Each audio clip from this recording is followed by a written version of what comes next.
know you've been messing around, if that's the right phrase, with experimenting with some of the more kind of pragmatic methods. Like you got some people to opt in a while back, and then you'd never emailed them. You've gone back and and produced some interesting results from that, haven't you? Yeah, on my excuse me. I've done a sort of where am I going from here, and one of the things is to implement the email, and we've started to email customers. So I've put a bit out, welcome to the summer email, and it's going to have things about customers that are using us, so that they've got something. So it's not just to sell, fluffy feeling, you know, see somebody with the goal for a lot of the competitors is the big sash around the horse's neck. Yeah. So if we can show the horse wears it, not the person, then. Mostly. Right. Okay. So that is showing. Some people winning in your stuff, you know. Yeah, that's fantastic. Right.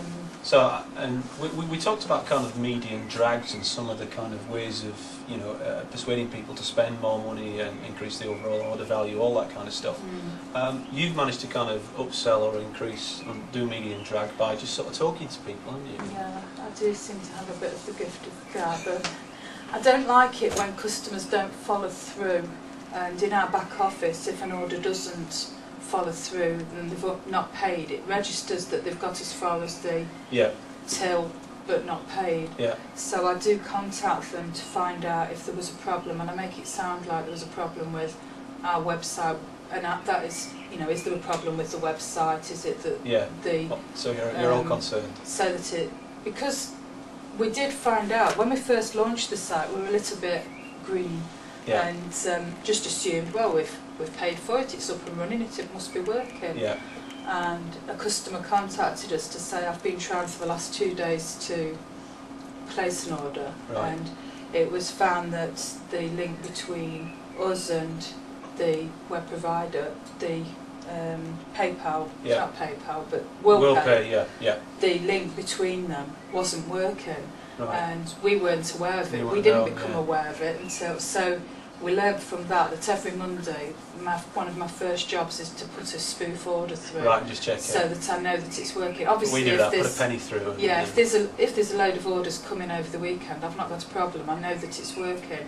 But if it ever goes where a day without an order, I put an order through to check, and just to check because. No, that's a good approach to it. Nice and pragmatic. So, what are the other things that you've kind of experimented with and that you've already put in place? I'm like a mad scientist now. I've been experimenting with all sorts. That's what we like to see. It's excellent. I've been improving the way that I put things.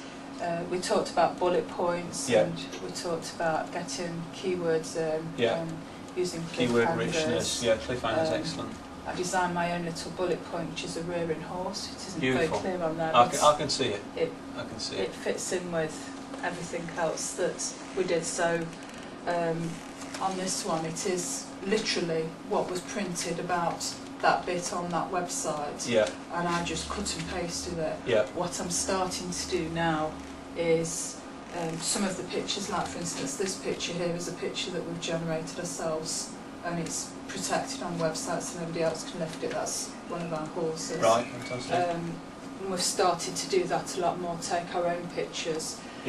Because when I was looking at some of the competitors, there was this feeling of much of a muchness. Everybody How was do you differentiate same. between That's you and them? You've got to add some value, haven't you? So to try and make ours, even though they are the same items, something that looks different, feels different, makes it's actually sort of using the fluffy creatures. So fantastic. You contributed a great joke around the uplift idea on who was it? It was Fig Leaves, wasn't it? Yes. Which I will pass off as my own at some point. But on that sort of rough theme of customer feedback and Web 2 and the conversation, what might Web 2 mean to Risley sort of side? Where can you kind of go from here? What can you integrate into the site? We are integrating as an automatic the computer, once the goods have been dispatched to them, 2 weeks after they've received the items, they are sent a form asking them for some feedback. Great, They've- okay. You know, you've had the item now, you've used it, what do you Yeah, think what do you about think? it? And we've decided that unless it's abusive, Yeah, whether it be good or bad, it will get put on the website fantastic. and it gets a star rating, marks out of 10. Brilliant. So that each person's going to so rate there's 5 it. stars. Some items, some of the more popular items have got 2 or 3 feedbacks already. Excellent. Oh, I don't think there's any risk in that in particular, in that if you consistently score badly for a product, you know, it's damaging the brand, isn't it? So it's Yeah. got to go and be Yeah. replaced by something better. I Or think if there was constant customer feedback that was coming, then we would be withdrawing the item Yeah, anyway. yeah. It So would it's not follow. a threat really. No. So No. that's excellent. Take me through the SEO side of things, because that's, I know we've kind of looked and said, okay, well, you're queen of a very small island here. We've got other phrases we would rather be top for. How are you going to translate this fluke maybe into a result on these bigger phrases? What have you got planned SEO wise? I said that I've started to make the descriptions a lot more keyword rich, Yeah. using better titles so that Google's got something to pick Yeah. up on. So we've got better titles within the page, Yeah. H1, H2. And Where else are you kind of keyword loading up? loading up in the description. Description, so the body text. In the URL. So it you've already comes got Yeah. keyword stuffing in the URL Yeah. facility in your up. That's database, right, haven't you? yes. And then obviously we've got page titles as your sort of principal areas. So I've that's your on page. Yeah. How are you going to support that with? Because you've got some quite exciting stuff happening. Off page. Off page, yeah. Yeah, we've got, as I say, we've got the inbound links that's improving.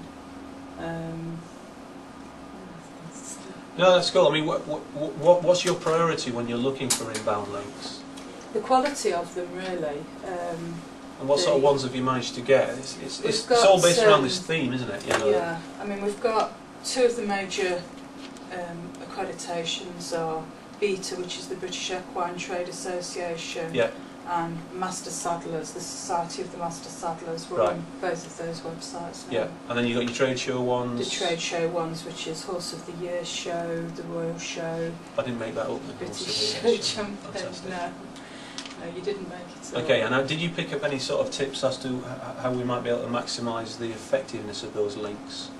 You know, around this idea of anchor text, and what, you know, are we going to be keyword stuffing on that inbound link? What words are we going to Yeah. put in there? Where are you going to point to on your website? Yeah, You know, I'm trying to make it so that the inbound links land on a relevant page, great. so that Yeah. they're not just going to come from there and then bounce straight back off. I Right. want it so that when they arrive on the page, it is Yeah. something that's relevant to that particular. And that practical approach also translates into SEO, because you don't just want to land them all on the index, you want to go That's in deep right. where it's relevant, you know, Yeah. for maximum effectiveness. Another thing that we've done, I used to, on the home page, this used to start lower, we've moved it up Yeah. so that it draws the eye down, makes Yeah, it. so we've got some eye tracker um, stuff coming in there. And the other thing is that we've started varying it. We used to just put, because this is something that's altered every month, Yeah. it's updated every month so that the customers can see that it's an up-to-date site, it's Yeah, not yeah, something feels that was live, last yeah. visited, Yeah. God knows when. And we've started putting 9 things from 9 separate categories so that there's a lot of variation, because before it just So they used get to some be... sense of the depth. That's Yeah. brilliant.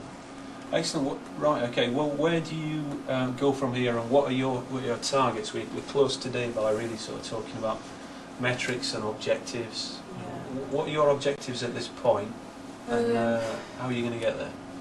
The main reason for me coming on the course was so that we increased visitor numbers, because we Yeah. knew that going by the benchmarking for equestrian sites, we were down. Right. It was one of the few things that we were below.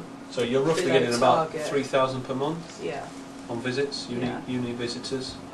that's unique Yeah. visits.